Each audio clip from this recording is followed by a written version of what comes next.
আপনাদের প্রীতি ও শুভেচ্ছা জানিয়ে উপহার দিচ্ছে বাংলাদেশের অন্যতম শ্রেষ্ঠ বক্তা মাওলানা মীর মোহাম্মদ হাবিবুর রহমান যুক্তিবাদী সাহেবের কুমিল্লা ওয়াজের বক্তৃতামালার 1 নম্বর ক্যাসেট, যার ভলিউম নাম্বার 1।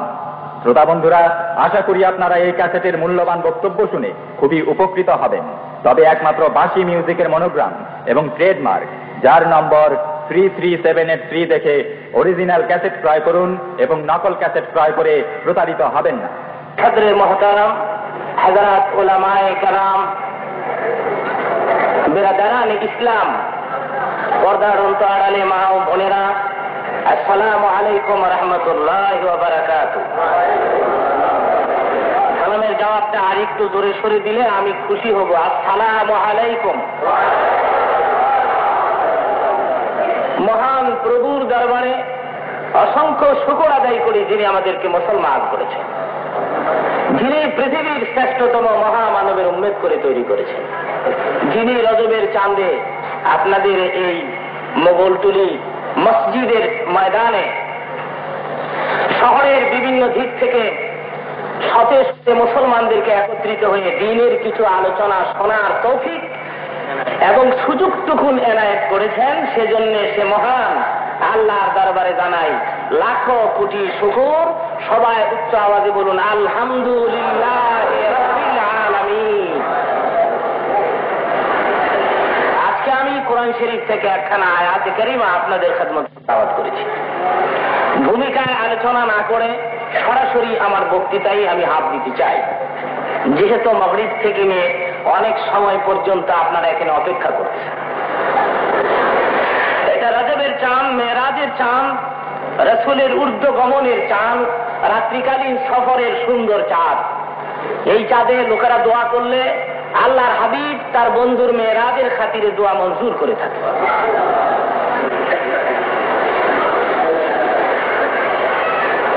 এই বিজ্ঞানের যুগে, রকেটের যুগে যদি কোন বৈজ্ঞানিকদের প্রশ্ন হয় মুহাম্মদুর রাসূলুল্লাহ সাল্লাল্লাহু আলাইহি ওয়াসাল্লাম আকাশের আগুনের তাপমাত্রা ভেদ করে রকেট হেলিকপ্টার ছাড়া মেশিন পত্র ফিট না করে কি করে আকাশ অতিক্রম করে সপ্তম আকাশের উপরে আল্লাহর কুদরতি রহমতি দরবার পর্যন্ত পৌঁছতে সক্ষম হয়েছেন, বিজ্ঞানের যুগে যদি বৈজ্ঞানিকদের প্রশ্ন হয়, তাহলে আমি তাদের জবাব দিতে যাইয়া আজকের বক্তৃতার শুরুতে একটি বাস্তব উদাহরণ আপনাদের সামনে পেশ করতে চাই। বাস্তব উদাহরণ হল, বাড়িতে যাইয়া একটা মোমবাতি জ্বালাবেন আর মোমের আগুন দেখবেন লম্বা হয়ে উঠে। লম্বা আগুনের মাঝখান দিয়ে আপনি আঙ্গুলটাকে সোজা করে যদি খুব ঘন ঘন কয়েকবার নেনা আনেন, দ্রুত সঞ্চারণ করেন, তাহলে দেখবেন কয়েকবার নেওয়া আনা সম্ভব হবে। হবে কিনা জোরে কন? আঙ্গুলে ব্লাড আছে, গোশত আছে, হাড় আছে, রক্ত গোশত হাড় দ্বারা তৈরি। আঙ্গুল সোজা করে জ্বলন্ত সেই মোমবাতির আগুনের মাঝখান দিয়ে দ্রুত সঞ্চারণ করলে কয়েকবার নেওয়া আনা যদি সম্ভব হয়, তাহলে থাক আকাশে আগুন। আগুনের মাঝখান দিয়ে সরকারে দো আলম বোরাকের পৃষ্ঠে চড়ে এত দ্রুত গতিতে চলে গেছেন যে আগুন তার গায়ে স্পর্শ করার সময় পায়। জোরে কন সুবহানাল্লাহ বিহামদিহি সুবহানাল্লাহিল আযীম। আশ্চর্যতম কোন ঘটনা শুনলে আমরা কি বলি? জোরে কন কি বলি? আমার দুঃখ লাগে বর্তমান যুগের মুসলমানেরা কোন জায়গায় সুবহানাল্লাহ বলতে হবে, কোন জায়গায় নাউযুবিল্লাহ বলতে হবে, কোন জায়গায় আলহামদুলিল্লাহ বলতে হবে তাও শিখে নেই। পত্র পত্রিকায় চিত্র জগতের লোকেরা ইনশাআল্লাহ খোদার অশেষ মেহেরবানিতে আগামী সপ্তাহে মুক্তি পাবে মনা পাগলা। মনা পাগলার আগে ইনশাআল্লাহ লাগানো যায় কিনা জোরে কোন? না, আরো জোরে কোন যা। কোন জায়গায় ইনশাআল্লাহ লাগাতে হবে, কোন জায়গায় নাউযুবিল্লাহ লাগাতে হবে, কোন জায়গায় বিসমিল্লাহ লাগাতে হবে, এটাও তো আমরা শিখি নাই। আবার মুসলমান হুজুর দোয়ার এখান বেহেশত যাইলে যাইতেন, বেহেশত গিয়ে এটা মামুর বাড়ির মামানি মুরগার রান দিব আর তুমি রাক্ষসের লাইন চাপাইবা, এটারে বেহেশত কয় মিয়া? বেহেশতের মূল্য কত জানে? তাম দুনিয়া কয়েক কোটি বার বিক্রি করলো, আল্লাহ তৈরি জান্নাতের জানালার একটা টুকরা শিখের মূল্য দেয়া যাবে না। এত দামি জান্নাত আল্লাহ তোমাকে দিয়ে দিবে, তুমি কোন জায়গায় সুবহানাল্লাহ সেট করতে হয় তাও শিখো নাই, কোন জায়গায় নাউযুবিল্লাহ সেট করতে হবে তাও শিখো নাই, আর তোমারই দিয়ে দিবে আল্লাহ মূল্যবান জান্নাত। মুক্তিদায় বলে থাকি, এক বেচারা স্বপ্নে দেখে দাঁত নড়ে, যার কাছে স্বপ্ন বলা হলো উনি শুনিয়া কয় মাশাআল্লাহ বড় ভালো স্বপ্ন দেখে। আরেকদিন স্বপ্নে দেখে চুলদারি সব সাদা হয়ে গেছে, যার কাছে স্বপ্ন বলা হলো উনি শুনিয়া কয় মাশাআল্লাহ বড় মূল্যবান স্বপ্ন দেখে। আরেকদিন স্বপ্নে দেখে মরা মানুষ জেতা হইয়া জীবিত অবস্থা তাকে ডাকতেছে, যার কাছে স্বপ্ন বলা হলো উনি শুনিয়া কয় মাশাআল্লাহ বড় সুন্দর স্বপ্ন দেখে। এর আবার মাশাআল্লাহ কয় এটার পেছনে একটা কারণ আছে। এর পিসা বাবা হেরে কইয়া দিছে তোর কাছে যদি কেউ স্বপ্ন টপ্ন কয় বুঝোস আর না বুঝোস বেটা মাশাআল্লাহ কইয়া দিছে। তিনটা স্বপ্নের কথা আমি আপনাদের সামনে রাখলাম। তিনটা স্বপ্নের তাবির হলো, কেউ যদি স্বপ্নে দেখেন দাঁত লড়তেছে বুঝতে হবে হায়াত কমিয়া গিয়েছে, কেউ যদি স্বপ্নে দেখেন চুলদারি সাদা হয়ে গেছে বুঝতে হবে হায়াত কমিয়া গিয়েছে, কেউ যদি স্বপ্নে দেখেন মরা মানুষ জীবিত অবস্থায় ডাকতেছে বুঝতে হবে হায়াত একদম কমে। স্বপ্নে এর হায়াত কমতেছে আর হ্যাঁ কয় মাশাআল্লাহ, এর বিপদ হ্যাঁ কয় মাশাআল্লাহ। সেই জন্য বলছিলাম কোন জায়গায় মাশাআল্লাহ লাগাতে হবে, কোন জায়গায় নাউযুবিল্লাহ লাগাতে হবে, কোন জায়গায় সুবহানাল্লাহ লাগাতে হবে তাও তো শিখলাম না। আশ্চর্যতম কোন ঘটনা শুনলে আমরা কি বলি, আরো তো এখন কি বলি?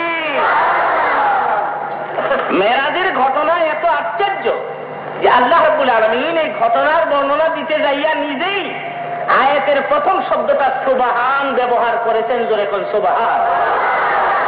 সুবহানাল্লাযী আসরা বিআবদিহি, আয়াতের প্রথম শব্দটা কি? সুবহান। যেখানে আল্লাহ নিজে সুবহান শব্দ দিয়ে মেরাজের ঘটনা স্টার্ট দিলেন, সেখানে আপনাদের সুবহান আল্লাহ শুনে আমার মনে হয় আপনারা দুপুরে ভাত খান নাই। আরো জোরে কোন সুবহান আল্লাহ। মোটামুটি হয়েছে আর কি। নির্বাচনের আগে যেভাবে কুদাকুদি করেন এভাবে হয়নি।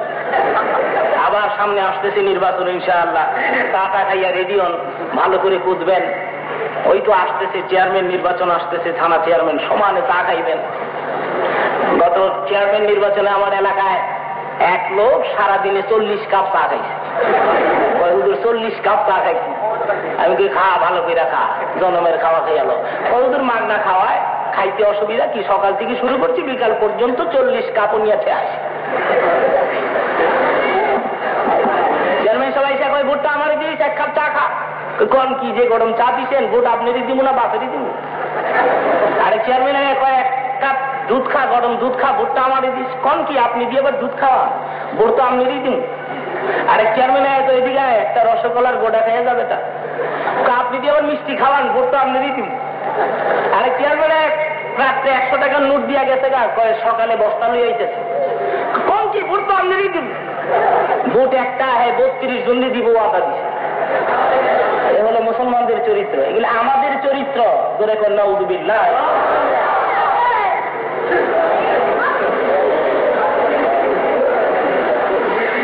বৈজ্ঞানিকদের প্রশ্নের জবাব দিচ্ছিলাম আমি। প্রশ্নের 2 নম্বর জবাব এ কায়দায় দেওয়া যায়। কুমিল্লায় আপনারা এই মসজিদ ময়দানে আমাকে দাওয়াত দিয়েছেন। ঢাকার থেকে এই মসজিদ পর্যন্ত পৌঁছতে হলে কোন পথ দিয়ে পৌঁছলে নিরাপদে তাড়াতাড়ি পৌঁছতে পারবো, ওই পথটা আপনাদের ভালো জানা না আমার ভালো জানা? আপনাদের ভালো জানা। বুঝে শুনে উত্তর দিবেন, না বুঝলে বোবা মতো বইতে। আপনার বাড়িতে আমাকে দাওয়াত দিয়েছেন, আপনার বাড়িতে পৌঁছতে হলে কোন পথ দিয়ে পৌঁছলে, কোন গেট দিয়ে ঢুকলে তাড়াতাড়ি নিরাপদে পৌঁছতে পারবো, সেটাকে আপনার ভালো জানা না আমার ভালো জানা? দাওয়াত দিয়েছেন আল্লাহ। জোরে কোন কে দাওয়াত দিয়েছেন? আল্লাহর বাড়িতে তার বন্ধুকে, তার হাবিব। এবার কোন পথ দিয়ে রাসূল গেলে আল্লাহর বাড়িতে দ্রুত গতিতে নিরাপদে সহি সালেম অবস্থায় পৌঁছতে পারবে, আল্লাহর ভালো জানা না রাসূলের ভালো জানা? আল্লাহ। বৈজ্ঞানিকদের প্রশ্নের জবাব এ কায়দায় হতে পারে, হয়তো বা আল্লাহ রাব্বুল আলামিন তার বন্ধুকে আকাশের এমন এক পথ দিয়ে তুলে নিয়ে গেছেন যে পথ দিয়ে আগুন নাই, আগুনের তাপমাত্রা নাই, কিচ্ছু নাই। এটাও হতে পারে। জোরে কোন সুবহানাল্লাহ। এটাও বৈজ্ঞানিকদের প্রশ্নের এক কায়দার জবাব হতে পারে। 3 নম্বর জবাব দিচ্ছি, জবাবগুলো মনে রাখলে রাস্তাঘাটে মোকাবেলা করতে পারবেন কেউ যদি মেরাজ সম্পর্কে প্রশ্ন করে। 3 নম্বর জবাব হলো আগুন তৈরি করেছেন আল্লাহ। জোরে কোন কে তৈরি করেছেন? আগুনের মাঝে দহিকা শক্তি দিয়েছেন কে? আগুন যে জ্বালাইতে পারে এই ক্ষমতাটা আগুন কার কাছ থেকে পাইল? আল্লাহ ইচ্ছা করলে আগুনের মাঝেও তার বান্দাকে তার বান্দিকে বাঁচায় রাখতে পারে ক্ষমতা আমাকে আল্লাহর আসেনি। জোরে কর। কোরআন শরীফ তার বাস্তব প্রমাণ করেছে। আল্লাহ ওয়াজ করতেছেন, ইয়া নারু কুনি বারদাম ওয়া সালামান ওয়া সালামান আলা ইব্রাহিম। আগুন রে, আমার ইব্রাহিমের জন্য শান্তিদায়ক ঠান্ডা হয়ে যা।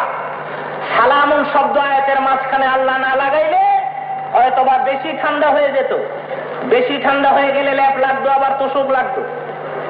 পরিমাণে যদি একটু গরম বেশি থাকতো তাহলে আবার মিল্লাত মার্কা হীরা মার্কা ফ্যান লাগতো। আল্লাহ বলেন ফ্যানও যে না লাগে, ল্যাপও যে না লাগে, তোষকও যে না লাগে। ওয়া সালামান আলা ইব্রাহিম, আমার ইব্রাহিমের জন্য শান্তিদায়ক ঠান্ডা হয়ে যাও। ধরে কোন সুবহান। আগুন জ্বলছে তার দিক দিয়ে, আল্লাহর খলিল ইব্রাহিম আগুনের মাঝখানে জ্যোতিষময় মহাপুরুষের বেশে দাঁড়িয়ে আছে। আর নমরুদ রাজপ্রাসাদের ছাদের পরে দাঁড়িয়ে জোরে জোরে ডাকতে আর বলছে, আগুন রে, তুই কি তোর দহিকা শক্তি হারিয়ে ফেলেছিস? জ্বালাইবার ক্ষমতা ভুলে গেছিস? তোর না খাসলত জ্বালিয়ে দেওয়া? আমার দুশ্মন ইব্রাহিমকে জ্বালায় দে, মিসমার করে ফেল, ছাই খাই করে ফেল। আগুন থেকে তার জবাব আসলো, এই নমরুদ যা, মোটা গলায় বক্তৃতা দিস না বেটা। দহিকা শক্তি হারিয়ে ফেলি নাই, জ্বালাইবার ক্ষমতা ভুলে যাই নাই। পরীক্ষা করতে চাস তাহলে তুই নাই মেয়ে দেখ, তরে সহ গোটা দুনিয়া সব জ্বালাই দিতে পারি, কিন্তু আল্লাহর খলিলের গায়ের একটা পশম জ্বালাইবার ক্ষমতা আমার না। ওই আল্লাহ আছেন তো এখনো, না গেছে গা ইন্ডিয়ার ভাই? 15 দিনের ছুটি লিয়া পাকিস্তান রেস্ট লইতেছে।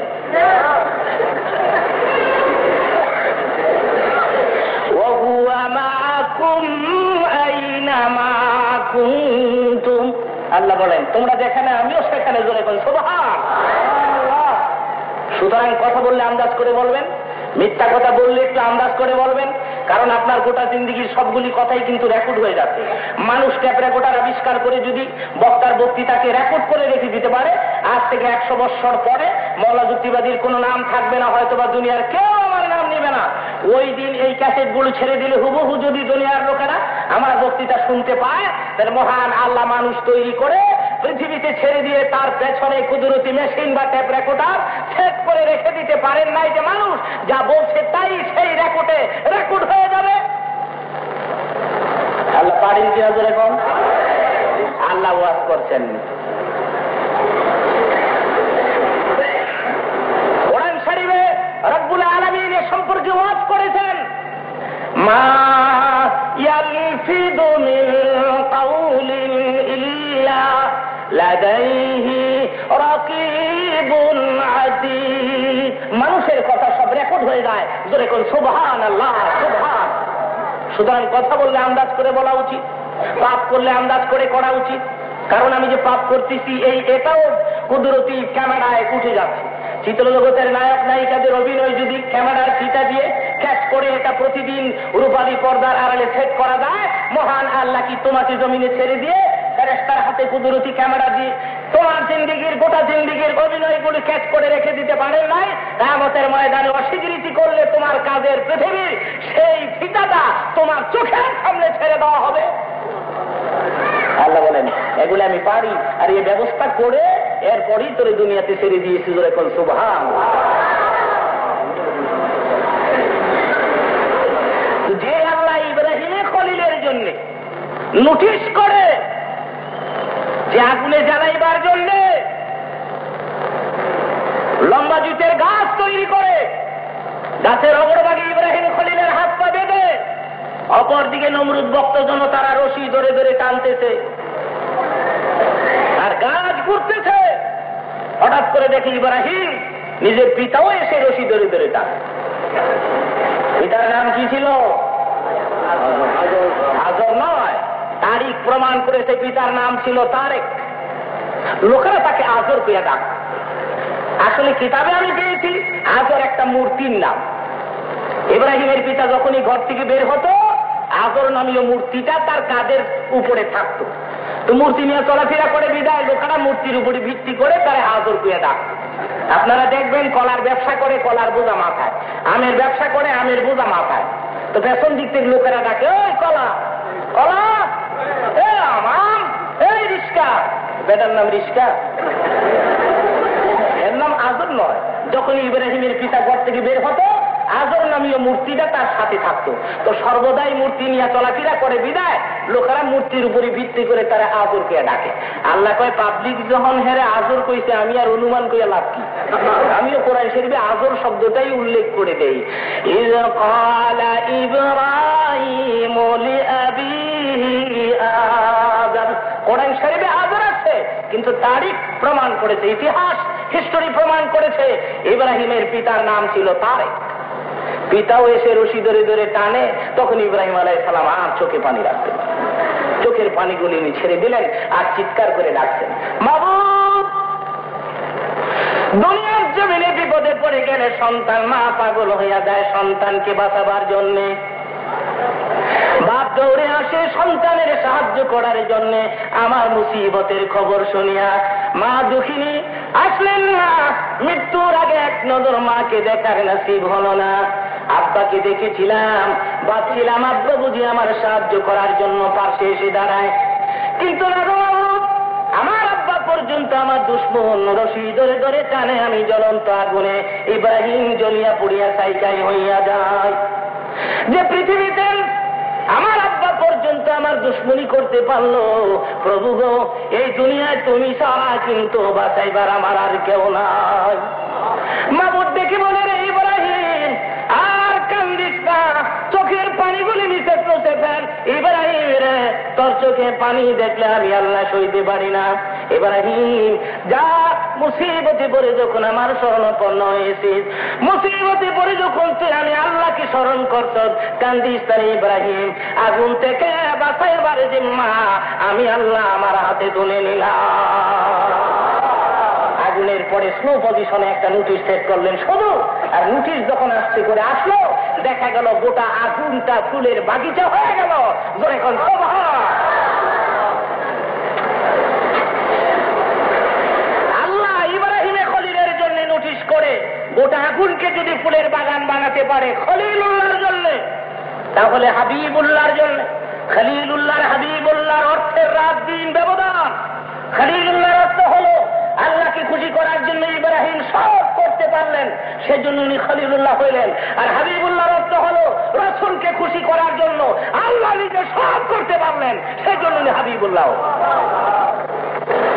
অর্থের রাত দিন ব্যবধান যেখানে, ওই খলিলুল্লাহর জন্য যদি নোটিশ করে ফুলের বাগিচা বানাতে পারে নমরুদের চেতানো আগুনকে, তাহলে হাবিবুল্লাহর সফরের সেই রাত্রে, মেরাজের সেই স্মরণীয় রজনীতে আকাশের যে পথ দিয়ে যাবেন, গোটা পথটাকে নোটিশ করে ফুলের বাগিচা বানায় রাখতে পারেন কিনা আল্লাহ করে বলে।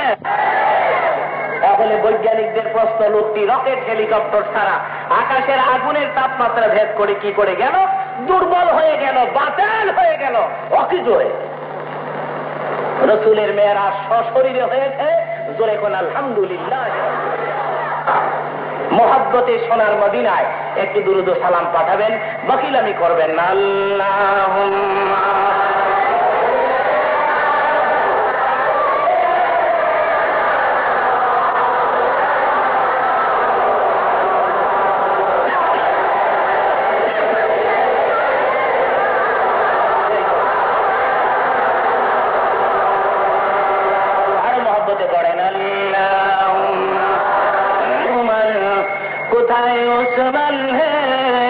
কোথায় আলী, তোমাদের বিহনে আজকের ইসলাম মদিনারি বুকে যায় গজলি।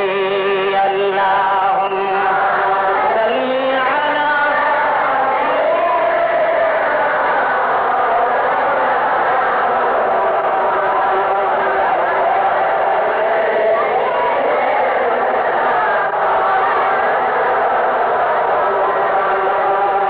বিশ্বভুবনে যাহা কিছু আছেন সকলেই মানিল তাহাদের প্রভুকে, কেবলই মানুষ শুধু যে বেহুশ, মানিল না তারা আল্লাহকে।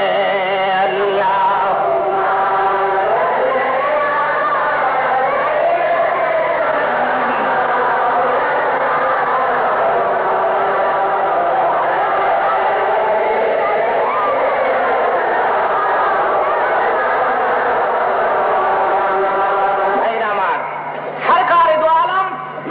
কমপ্লিট করে চলে আসলেন মক্কা নগরে। সকলার অগরবাগে সর্বপ্রথম সিদ্দিক আকবরের সঙ্গে সাক্ষাৎ হয়। আর আবু বকরকে ডেকে বলে, আবু বকর, গেল রজনীতে আমার জীবনের ঊর্ধ্বগমন হয়ে গেল, আমি মেরাজ করে আসলাম। আবু বকর সিদ্দিক হুজুরের সুন্দর চেহারার দিকে তাকিয়ে বলতেছেন, সাদ্দাকতা ইয়া হাবিবা, আপনি যা বলছেন সব সত্য, বলে কোন আলহামদুলিল্লাহ। আবু বকর, কোন প্রশ্ন নাই, কোন জিজ্ঞাসা নাই, প্রশ্নপত্র ছাড়া এত তাড়াতাড়ি আমার মেরাজের ঘটনা তুমি কেমন করে বিশ্বাস করলা? আবু বকর বলে, হুজুর, কিসের প্রশ্ন করব, কিসেরই জিজ্ঞাসা করব? ছোট কাল থেকে মক্কা নগরে আপনাকে জানি, এই জীবনে তো কোনদিন একটা মিথ্যা কথা বলতে শুনি না। মক্কার কাফির মুশরিকরা আপনাকে আল আমিন বলে খেতাব দিয়েছেন। কাফিরেরা যেখানে সত্যবাদী বলতে পারে, মুশরিকেরা যেখানে সত্যবাদী বলতে পারে, আমি সাহাবী হইয়া আবার কিসের প্রশ্ন করব, কিসেরই জিজ্ঞাসা করব? জীবনে তো কোনোদিন মিথ্যা বলতে শুনি না। তাছাড়া আপনি যা বলেন এগুলি বানিয়ে বলেন না, আল্লাহর কথাগুলি তো আমাদের বলে বলে আপনি শোনান। কোরআন শরীফ প্রমাণ করে সুন্দর করে, মা ইয়ানতিকু আনিল হাওয়া ইন হুয়া ইল্লা ওয়াহয়ুহা। মুহাম্মদ হরগিজ না গুফতা, তা না গুফতা জিবরাইল হরগিজ না গুফতা, আল্লাহর কথা বলে বলে আমাদের শোনা। আর আমি আপনার সহচর সাহাবী, কাফিরের আপনাকে সত্যবাদী বলতে পারে, আর আপনি বলেছেন মেরাজ করে আসছেন। কিসের প্রশ্ন, কিসের জিজ্ঞাসা? যা কিছু বলেছেন এবং যা কিছু বলবেন সব সত্য করে কোন আলহামদুলিল্লাহ। নবী আমার দেখে বলে, আবু বকর, প্রশ্নপত্র ছাড়া যখন আমার মেরাজের ঘটনাকে তুমি বিশ্বাস করে নিতে পেরেছ, আবু বকর দেন শূন্য হাতে তো আমি ফিরাই দিতে পারি না। এতদিন ছিলে তুমি শুধু আবু বকর, আজ থেকে তোমার নামের পেছনে আমি সিদ্দিক উপাধি লাগাই দিলাম। সুবহানাল্লাহ। এতদিন ছিলে শুধু আবু বকর, আজ থেকে সিদ্দিক উপাধি লাগাই। যে আবু বকরের শানে রাসূলের সাথ করেন।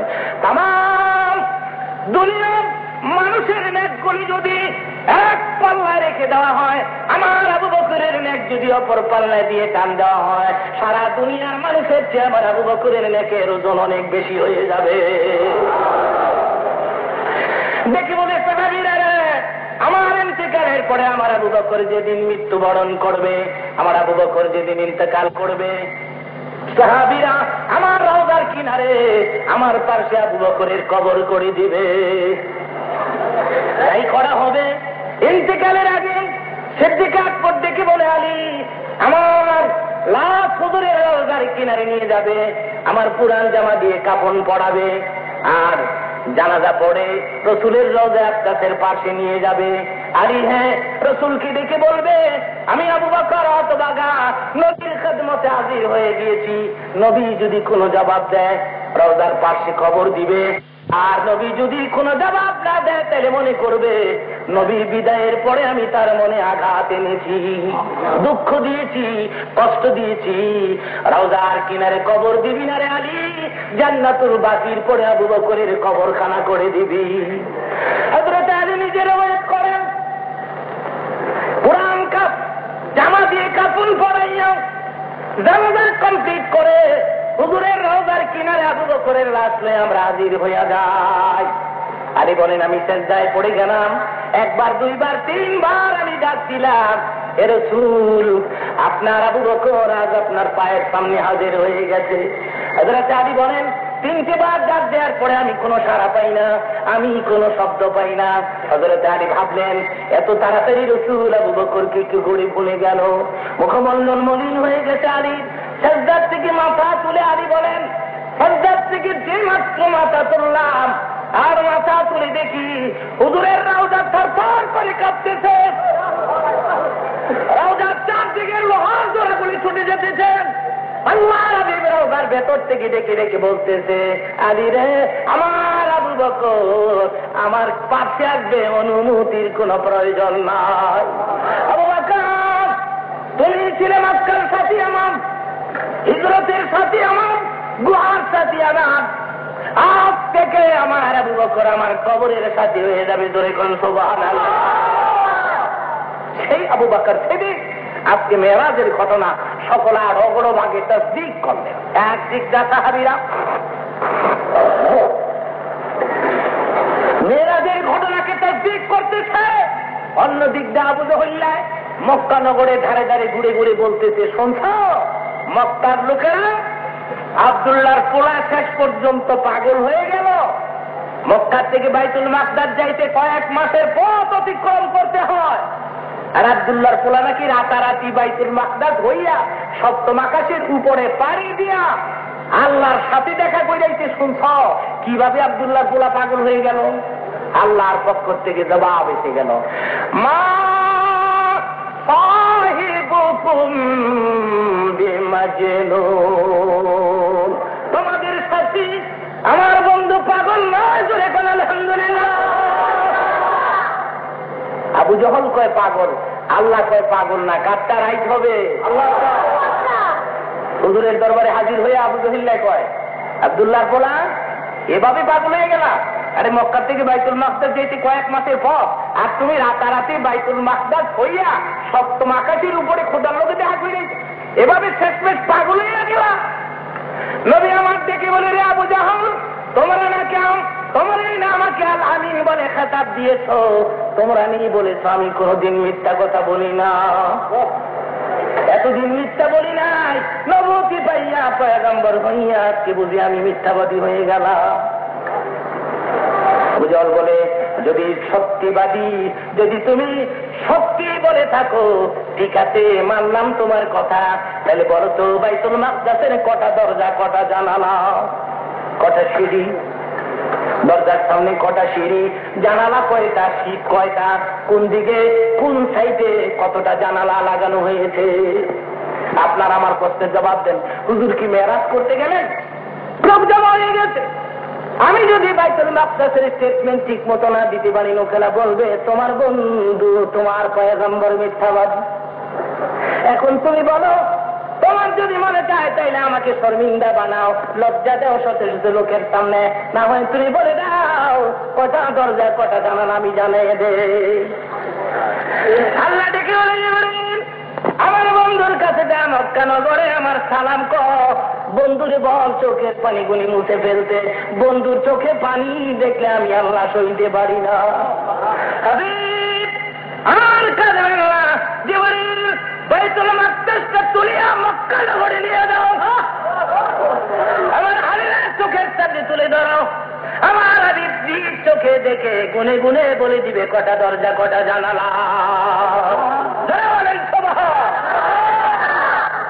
জিবরাইল গোটা বাইতুল মাকদাসটা মসজিদ আকসা পুরাটা মক্কা নগরে নিয়ে আসে।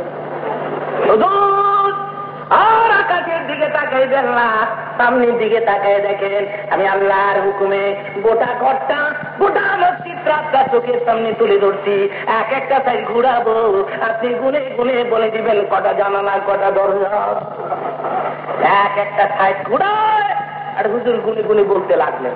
আবু জাহল আশ্চর্য হয়ে গেল, ব্যাপারটা কি? স্টেটমেন্ট তো ঠিকই দিতেছে, একটা কথাও তো ভুল হচ্ছে না, জানালাও তো ঠিকই কয়, দরজাও তো ঠিকই কয়, সিঁড়িও তো ঠিকই কয়, শিখগুলিও তো ঠিকই কয়। আবু জাহলের চেহারা মলিন হয়ে গেছে, বিশ্রী হয়ে গেছে, বাক শক্তিরুদ্ধ হয়ে গেছে, জবান বন্ধ হয়ে গেছে। আল্লাহ নবী দেখে বলে, রে আবু জাহল আমি কি সত্য বলছি না মিথ্যা বলছি? আবু জাহল বলে, বাইতুল মাকদাস সম্পর্কে স্টেটমেন্ট ঠিকই দিয়েছো, তুমি যে আল্লাহর পাঠানো পয়গম্বর এটা আমি মানি না। নসিবে থাকতে হবে তো ইসলাম। কি কন আপনারা, কি কন? তকদিরে ইসলাম তখন লাগবে তো। আজকের এই মাহফিলে আসা, দিনের কিছু আলোচনা শোনা, এ তকদির কি মামলায়, এটা নসিবে থাকতে হবে। এই সময় কত মানুষ সিনেমা হলে, কত মানুষ প্রস্ক আকারে, কত মানুষ মদের